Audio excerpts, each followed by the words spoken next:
Si Atlantic at saka si Pacific Ocean nagkita pero hindi sila nag-merge, hindi sila nag-mix.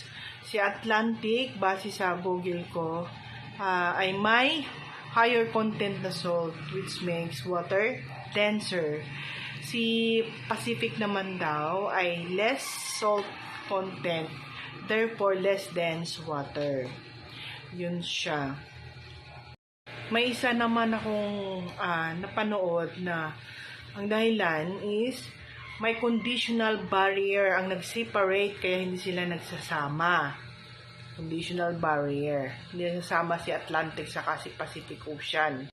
At yung waters of the ocean have different chemical composition. Kaya daw ganun. So, diba ang galing? Ang galing ni Lord. Si Lord lang makagawa niyan. Walang iba. God is good all the time. Thank you.